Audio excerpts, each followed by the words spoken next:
सुंदरवन के जंगल में टूनी चिड़िया रहा करती थी। उसकी सौतेली माँ उसे बहुत सताया करती थी। वह टूनी चिड़िया को खाना भी नहीं देती थी। टूनी भूखे पेट ही घर का सारा काम करती थी। टूनी का एक सौतेला भाई भी था। एक दिन की बात है, टूनी की सौतेली माँ उससे कहती है, अरे ओ टूनी, क्या कर रही है? जंगल से जाकर मेरे बेटे के लिए भोजन ले आ, नहीं तो तुझे आज रात का भोजन नहीं मिलेगा। मैं तुझे कल से देख रही हूँ, तू जंगल से सभी के लिए भोजन ला रही है। क्यों रे, हम सब भूखे ही रह जाएं क्या? अब जल्दी से जा और हमारे लिए भोजन लेकर आ, नहीं तो तुझे याद है ना कि मैंने क्या कहा था? आज रात को तुझे भोजन नहीं मिलेगा। समझ गई? अब जल्दी जा। लेकिन मम्मा, मुझे तो बहुत तेज बुखार है। मैंने 4 दिनों से कुछ नहीं खाया है, क्योंकि आपने मुझे कुछ खाने के लिए दिया ही नहीं। और तो और, मैं जंगल से जैसे तैसे भोजन लेकर आती हूँ, तो वो भी आप मुझसे छीन लेती हो। आप तो मुझे थोड़ा सा भी भोजन खाने नहीं देती हो। मम्मा, आप मेरे साथ ऐसा क्यों करती हो? मम्मा, क्या गलती है मेरी जो आप मेरे साथ ऐसा करती हो? क्या कहा तूने? अरे मनहूस, तू तो पैदा होते ही अपनी माँ को खा गई और मेरे सामने कैंची की तरह जुबान चला रही है। अगर तूने आगे से मेरे सामने ऐसे जुबान चलाई तो मैं तेरी जुबान काटकर चिल कौवों को खिला दूंगी। अगर आगे से तूने मेरे से बहस करने की कोशिश भी की तो मार मार कर मैं तेरा हाल खराब कर दूंगी। अब चले जा और हमारे लिए भोजन लेकर आ, जल्दी जा। मम्मा, मुझे बहुत जोरों की भूख लगी है। मुझे थोड़ा सा कुछ खाने को दे दो। मम्मा, मैं भूख की वजह से उड़ भी नहीं पा रही हूँ। भूख के कारण मेरे शरीर में ताकत नहीं बची है। मम्मा, मुझे थोड़ा सा तो कुछ खाने को दे दो। अरे ओ कलमुही, खबरदार, जो तूने मुझे मम्मा कहा तो जब देखो तब मम्मा, ये क्या लगा रखा है तूने? मैं सिर्फ अपने मुन्ने की मम्मा हूँ। अब चल जल्दी से जा और मेरे मुन्ने के लिए भोजन लेकर आ, उसे भूख लग गई होगी। मम्मा, मुझे भी तो भूख लगी है। आप इस तरह की बहकी बातें क्यों कर रही हो? क्या सौतेले बेटा बेटी में फर्क होता है? मम्मा, हम दोनों तो एक ही बाप के बच्चे हैं, फिर आप हम दोनों को एक जैसा प्यार क्यों नहीं करती हो? आप मुझसे हर वक्त नफरत क्यों करती हो मम्मा? मुझे मारती और धमकाती रहती हो। मम्मा, आखिर ऐसा क्यों है, जबकि मैं तो घर का सारा काम करती हूँ और तो और मैं जंगल से जाकर भोजन भी लेकर आती हूँ और आप मुझे खाने को भी नहीं देती हो। आखिर ऐसा क्यों मम्मा?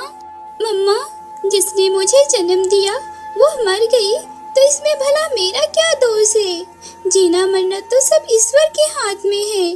भला इसमें मैंने क्या किया है?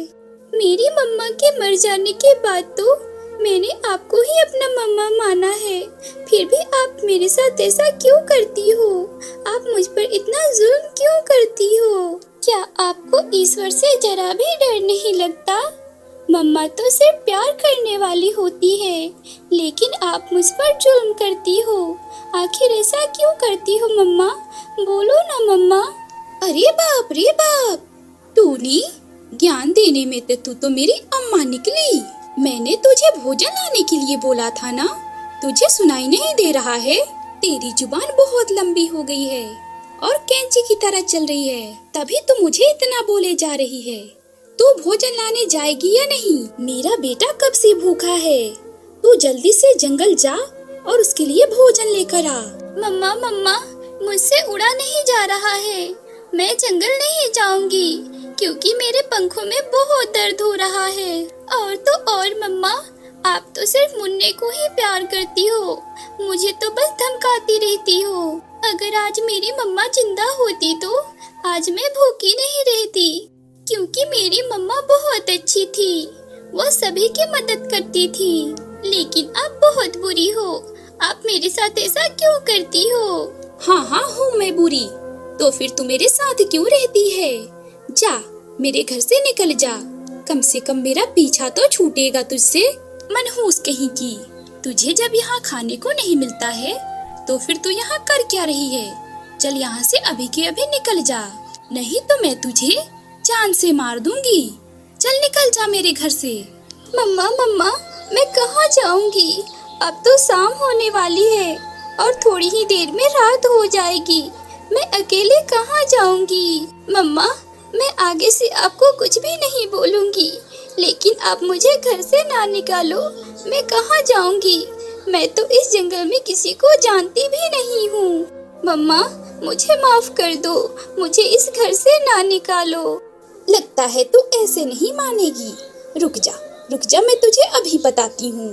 ऐसा कहकर टूनी की माँ उसे मारने लगती है और कहती है, अब बोल, कैसा लगा तुझे?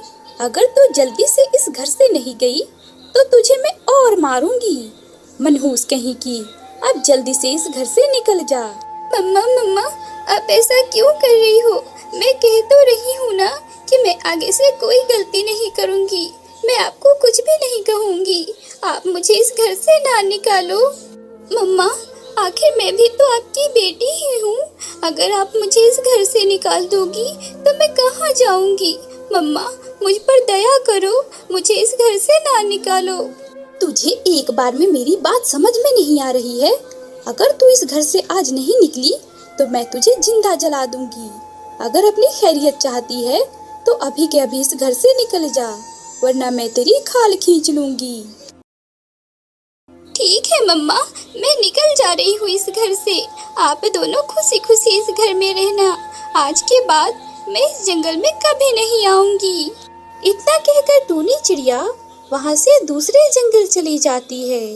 वहाँ जाकर एक पेड़ के ऊपर बैठकर वह कहती है, हे ईश्वर, आपने मुझसे मेरी मम्मा क्यों छीन लिया? अगर आज मेरी मम्मा होती तो आज मैं इस तरह से ना मर रही होती। मैं कई दिनों से भूखी हूँ। हे ईश्वर, मेरी मम्मा को मेरे पास वापस भेज दीजिए ना, ताकि मैं दूसरे बच्चों की तरह अपनी मम्मा के साथ खुशी खुशी रह सकूं। वहाँ तो कोई मुझे सुकून से जीने ही नहीं दे रहा था। हे ईश्वर, क्या आपको मुझ पर जरा से भी दया नहीं आती? मुझे इस घने जंगल में बहुत डर लग रहा है और मुझे भूख भी बहुत लगी है। हे ईश्वर, मुझे कुछ खाने को दे दो। यह बातें सुनकर वहाँ पर एक परी आ जाती है और वह परी टूनी से कहती है, क्या हुआ टूनी चिड़िया, तुम क्यों रो रही हो?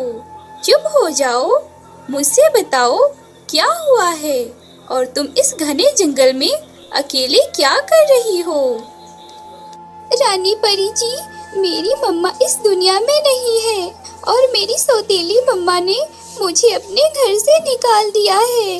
मैं बहुत भूखी हूँ, मुझे बहुत जोरों की भूख लगी है। चुप हो जाओ टूनी चिड़िया, ईश्वर ने मुझे तुम्हारी मदद करने के लिए भेजा है।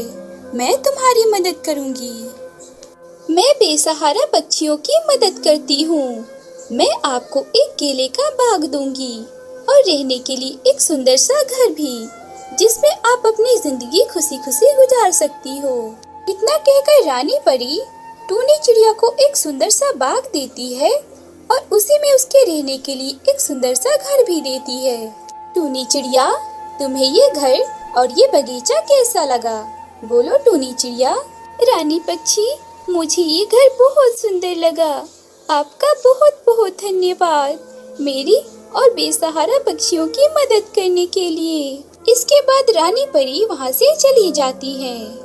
टूनी चिड़िया ये घर और बगीचा पाकर बहुत खुश थी। वह कहती है, ये घर और बगीचा कितना सुंदर है। लगता है ईश्वर ने मेरी विनती सुन ली, तभी तो रानी परी को मेरी मदद करने के लिए भेजा था। हे ईश्वर, आपका भी लाख लाख धन्यवाद। प्यारे दोस्तों, अगर आपको हमारी कहानी पसंद आई हो तो आप इसे लाइक करें और अपने दोस्तों के साथ भी शेयर करें और हमारे चैनल को सब्सक्राइब जरूर करें। आपका धन्यवाद। रानो चिड़िया बहुत गरीब थी। वो जंगल से बाहर नदी किनारे एक छोटी सी झोपड़ी में रहती थी। एक दिन वो अपनी माँ के घर जाती है।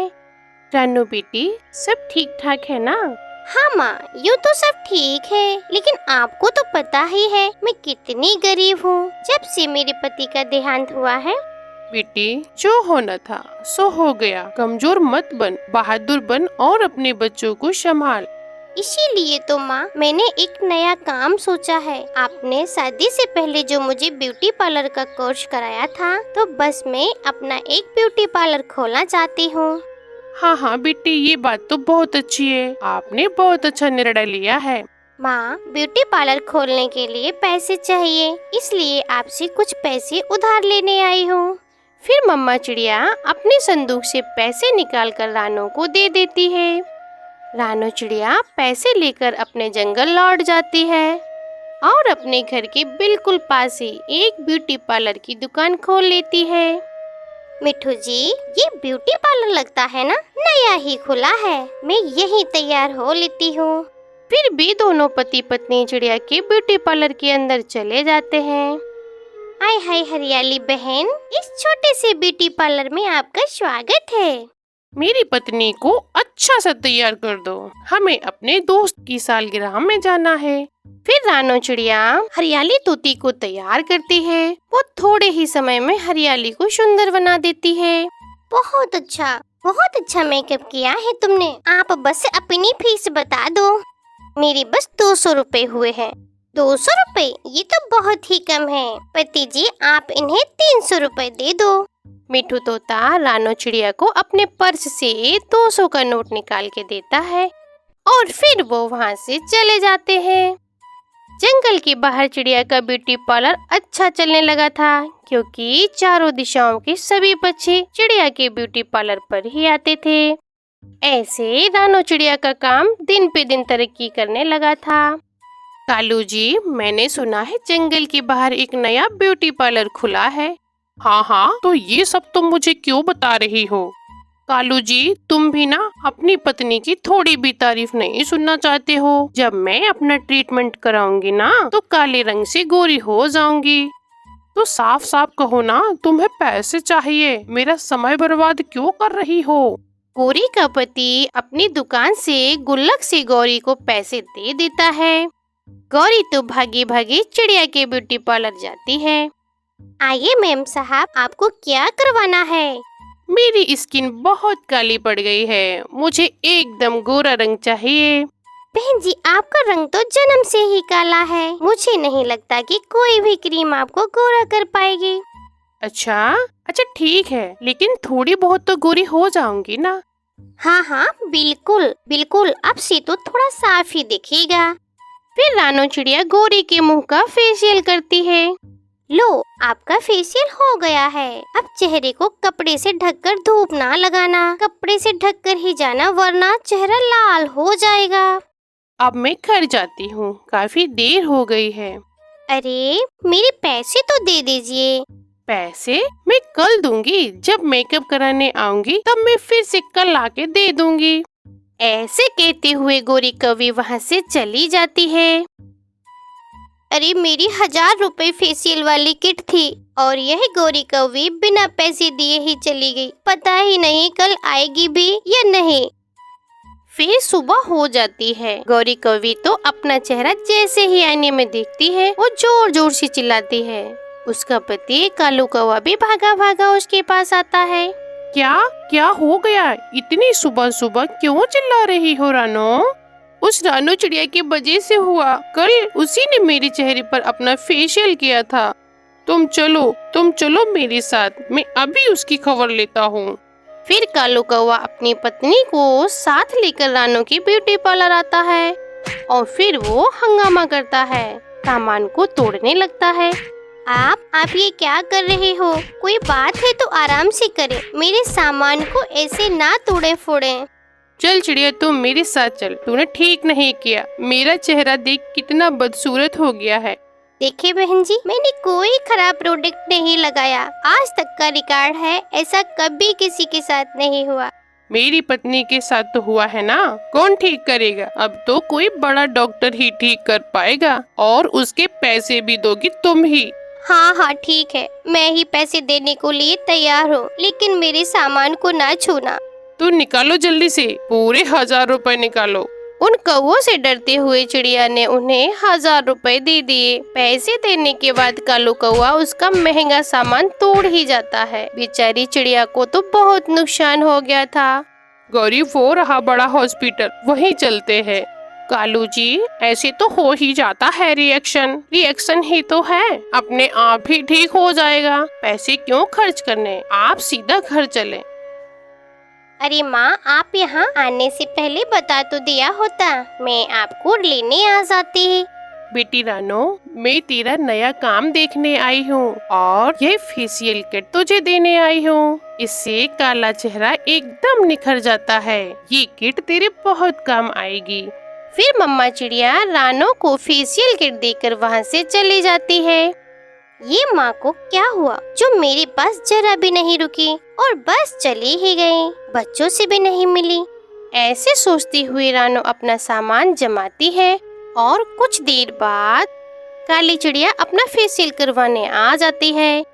फिर रानो अपनी माँ की दी हुई किट से उसका फेशियल करती है। काली चिड़िया का चेहरा तो एकदम से गोरा हो गया था। ये तो चमत्कार हो गया, तुमने मेरे काले चेहरे को गोरा कर दिया। मैं सबसे कहूँगी और तुम्हारा ब्यूटी पार्लर नंबर 1 है। ऐसे खुश होकर वो रानो पूरे 1000 रुपए देकर जाती है। अब रानो चिड़िया उस फेशियल किट से जिसका भी फेशियल करती थी उसका चेहरा तो एकदम से निखर जाता था। सब बच्चे चिड़िया को ज्यादा से पैसे देकर जाते थे और इधर गोरी कौवे का चेहरा तो बिल्कुल वैसा ही था। कालू जी, अब तो मेरे पंख और कमर में भी इन्फेक्शन होता जा रहा है। ये दाग और जलन बढ़ती ही जा रही है। लगता है किसी डॉक्टर को दिखाना ही होगा। फिर कालू कौवा गौरी को लेकर डॉक्टर के पास जाता है। उल्लू डॉक्टर गौरी की जांच करता है। उल्लू डॉक्टर जी, क्या हुआ? मुझे ये सब क्या हुआ? मुझे ये सब ठीक है, पता नहीं, मैं कुछ बोल नहीं सकता। कुछ दिन लग सकते हैं और महीनों भी इलाज चल सकता है।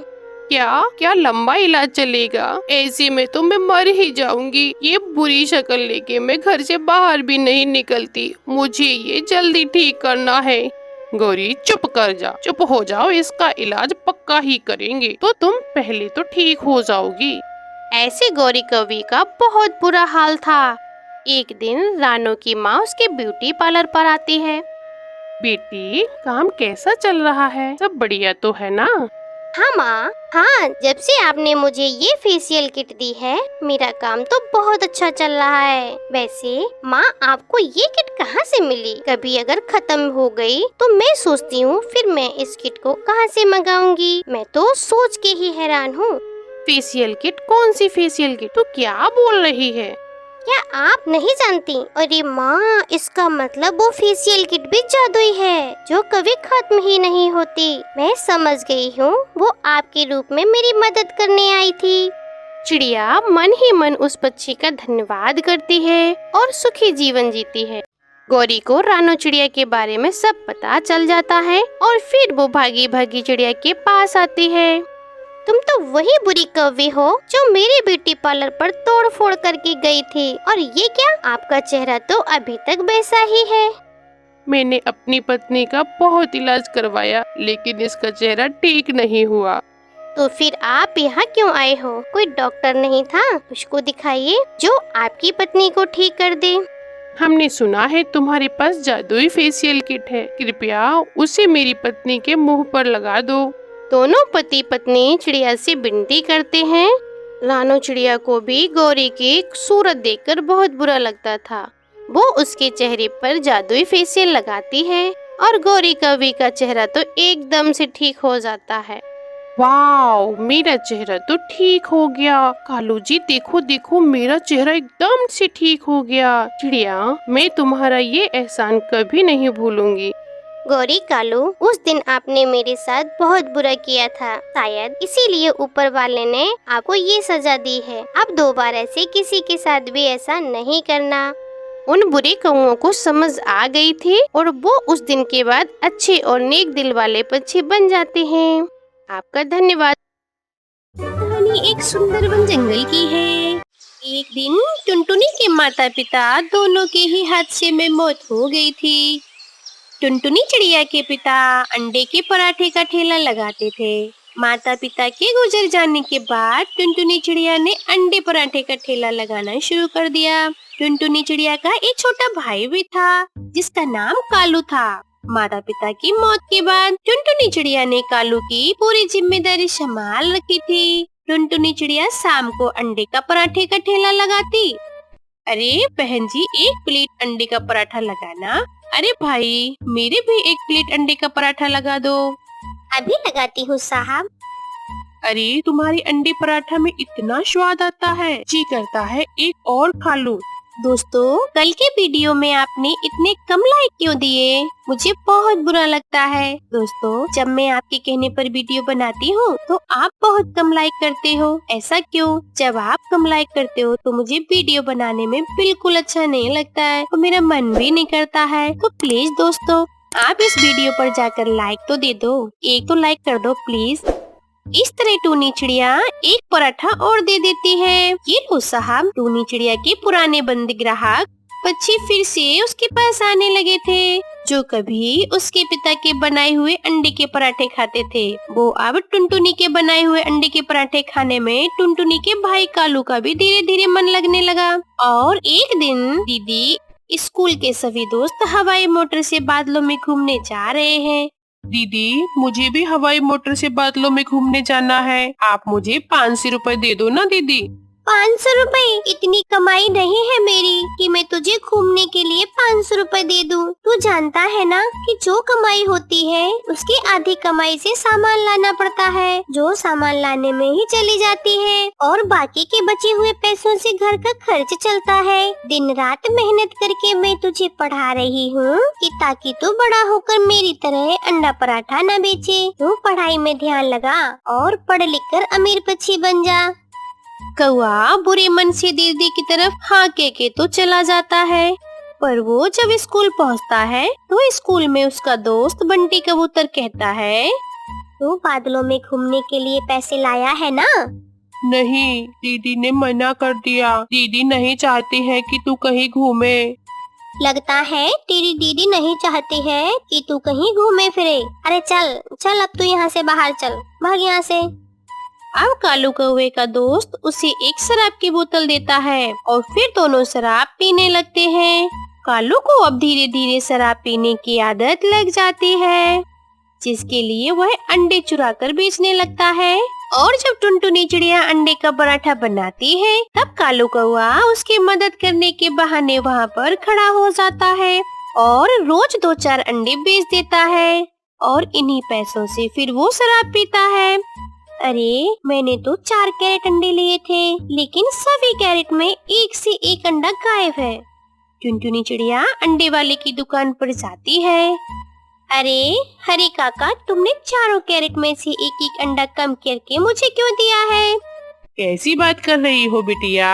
हमने पहले तो ऐसा कभी नहीं किया कि तुम्हें कभी कम अंडे दिए हो। मैंने जब भी दिया तुम्हें हमेशा पूरे ही अंडे दिए हैं। तुम ठीक से चेक करो। फिर एक दिन दीदी का ध्यान तो ग्राहकों के अंडा पराठे बनाने में लगा हुआ था। मैं आज ज्यादा से ज्यादा अंडे चुरा लेता हूँ। इसे बेचकर मैं ठंडी शराब की बोतल लूंगा। बहुत गर्मी भी तो है ना, और ऐसी गर्मी में ठंडी शराब जब पीऊंगा तो बहुत ही आनंद आएगा। इस तरह कालू कौवा टूनी चिड़िया से नजरें बचाकर रोज ज्यादा से ज्यादा अंडे चुराने लगता है। अरे भाई, अंडे रोज चोरी हो रहे हैं, मुझे बहुत घाटा हो रहा है। इस तरह तो मेरा काम चौपट हो जाएगा। दीदी, वो अंडे वाला तुम्हें कम अंडे देता है। इस बार तुम ध्यान से देखना, नहीं तो वो पूरे अंडे ही देता है। नहीं नहीं, वो तो पूरे ही अंडे देता है, चोर कोई और ही है।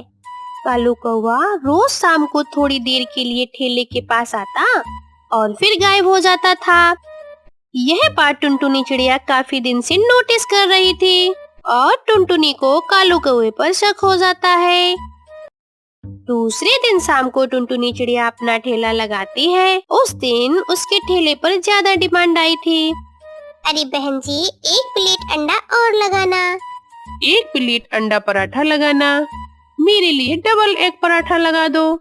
तो टुनटुनी चिड़िया का ध्यान अंडा पराठा बनाने में ज्यादा लगा हुआ था, जिससे सामान जल्दी ही खत्म हो गया था। और इस समय कालू भी ठेले पर नहीं था, इसलिए टूनी अपनी ग्राहकों से कहती है कि आपको थोड़ा इंतजार करना पड़ेगा, सामान थोड़ा खत्म हो गया है। मैं बाजार से सामान लेकर बस 5 मिनट में आई।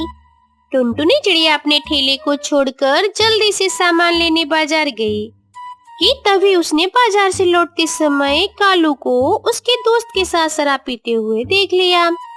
टुनटुनी चिड़िया कालू से बिना कुछ कहे सामान लेकर वापस आ गई। इधर वो अपने ग्राहकों को चलाने लगती है। उस दिन टुनटुनी चिड़िया को काम खत्म करने में थोड़ी ज्यादा देर हो गई थी। ओह, आज तो रात हो गई है, घर जाकर खाना भी बनाना है। टुनटुनी चिड़िया अपना सामान समेट रही थी कि तभी वहाँ पर एक दुष्ट चील आ जाता है और टुनटुनी के ठेले पर आकर बोला, ए चिड़िया, इतनी रात को यहाँ क्या कर रही है? मैं घर जा रही हूँ, बस अपना सामान रख रही थी। जानी, पहले मुझे 1 प्लेट अंडा का पराठा लगा दे। सब अंडे खत्म हो गए हैं, इसीलिए तो आज घर जाने में देर हो गई है साहब। क्या कहा? अंडे खत्म हो गए हैं? इतना कहकर चील ने टुनटुनी चिड़िया का ठेला पलट दिया। जिस ठेले पर सारा सामान था वो सारा सामान जमीन पर गिर गया। टुनटुनी चिड़िया का तो बहुत नुकसान हो गया था, लेकिन उस चील को इससे भी मन नहीं भरा, तो उसने टुनटुनी चिड़िया के ठेले पर डंडे बरसाने शुरू कर दिए और टुनटुनी का ठेला तोड़ दिया। टुनटुनी वहाँ बैठकर जोर जोर से रोने लगती है।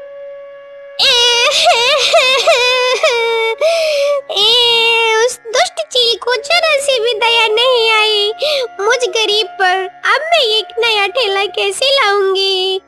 उसके बाद टुनटुनी अपने टूटे फूटे ठेले को लेकर घर आ गई। घर आकर टुनटुनी ने देखा कि उसका कालू तो शराब के नशे में धुत और बेहोश पड़ा हुआ था। आज तो तू धुत नशे में पड़ा हुआ है और मैंने जो कमाया था सब बर्बाद हो गया। आने वाले दिनों के लिए मैंने सोचा था कि तू पढ़ लिख कर अमीर पक्षी बन जाएगा तो हमारे बुरे दिन खत्म हो जाएंगे, लेकिन तेरी आंखों में जरा भी शर्म नहीं है। जान निकल जा यहाँ से और मेरे घोंसले से दफा हो जा। टुनटुनी कालू को घर से निकाल देती है।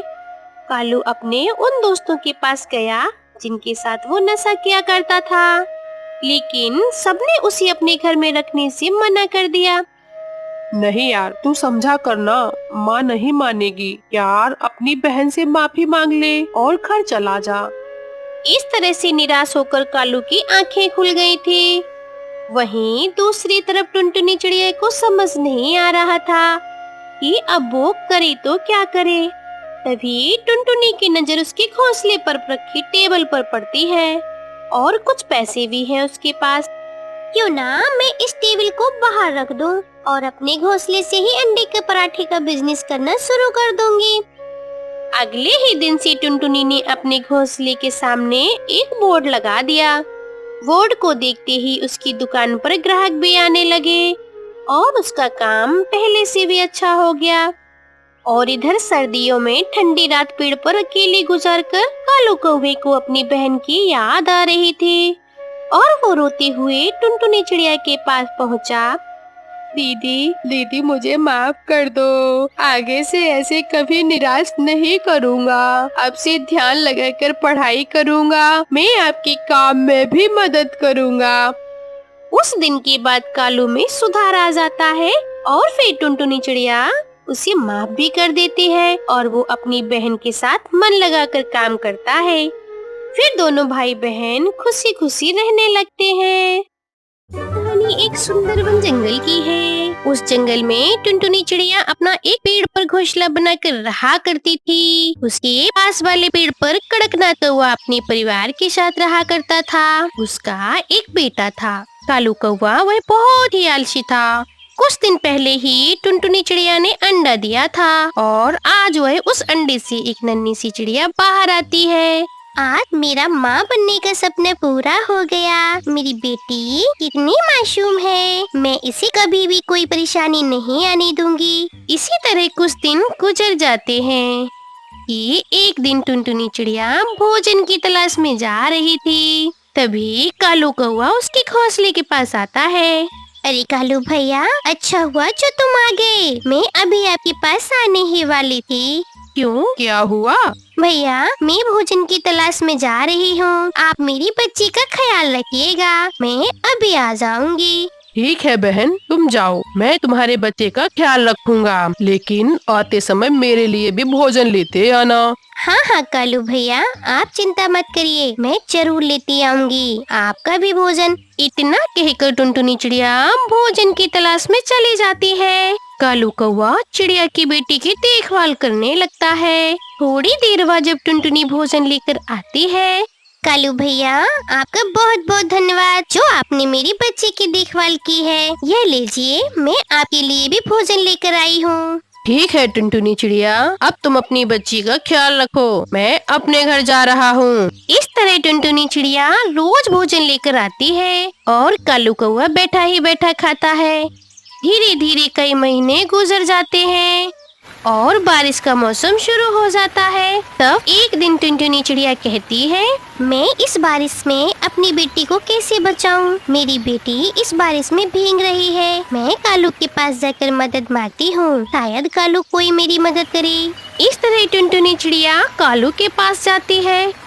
कालू भैया, इस बारिश में मेरा घोंसला पूरा भीग गया है। अब मेरा घोंसला पता नहीं कब टूट जाए। आप मुझे अपने घोंसले में रहने दे सकते हैं? मैं अपनी बेटी को अपने साथ लेकर आई हूँ। टुनटुनी चिड़िया, मैं तुम्हें साफ साफ बता देता हूँ, मेरे घोंसले में इतनी जगह नहीं है कि मैं तुम दोनों माँ और बेटी को रख सकूँ। तुम कोई दूसरा आशियाना देखो। टुनटुनी चिड़िया मन मटोल कर वहाँ से चली जाती है। धीरे धीरे बारिश तेज हो रही थी कि अचानक टुनटुनी चिड़िया को एक पेड़ में बड़ा सा सुराग दिखाई देता है। टुनटुनी चिड़िया अपनी बेटी को लेकर उस सुराग में छिप जाती है और फिर जब सुबह हो जाती है तब वो देखती है कि बारिश रुकने का नाम ही नहीं ले रही है। फिर टुनटुनी चिड़िया अपने घोंसले का मरम्मत करने लगती है। अब टुनटुनी चिड़िया का घर बारिश में भीगने से बच जाता है और इस बार टुनटुनी चिड़िया अपने घोंसले को छाते से ढक देती है। इधर कालू कौवा टुनटुनी के घोंसले को देखकर कहता है,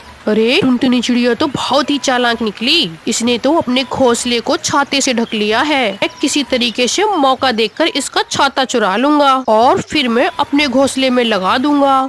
एक दिन जब टुनटुनी चिड़िया अपनी बेटी के साथ भोजन की तलाश में गई हुई थी, तभी कालू कौवा टुनटुनी चिड़िया के छाते को चुरा लेता है और उसे अपने घोंसले में लगाने लगता है। तभी भुल्ला चील भी वहाँ आ जाता है और वो कालू से छाता छीन लेता है। कालू कौवे, तुमने बहुत गलत किया। तुमने टुनटुनी चिड़िया का छाता चुरा लिया है। अभी जाओ, जा करके ये छाता टुनटुनी चिड़िया के घोंसले में लगाओ, और अगर तुमने ऐसा नहीं किया तो मैं तुम्हें मार डालूंगा। भुल्ला चील की डर से कालू कौवा छाता ले जाकर टुनटुनी चिड़िया के घोंसले में लगा देता है। फिर उस जंगल के सारे पक्षी और टुनटुनी चिड़िया अपनी बच्ची के साथ खुशी खुशी रहने लगते हैं।